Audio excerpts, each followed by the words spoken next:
mukiza wuzuye ubuntu,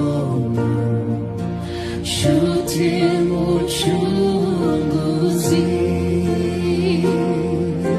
mwana w'intama wacunguye imitima yacu.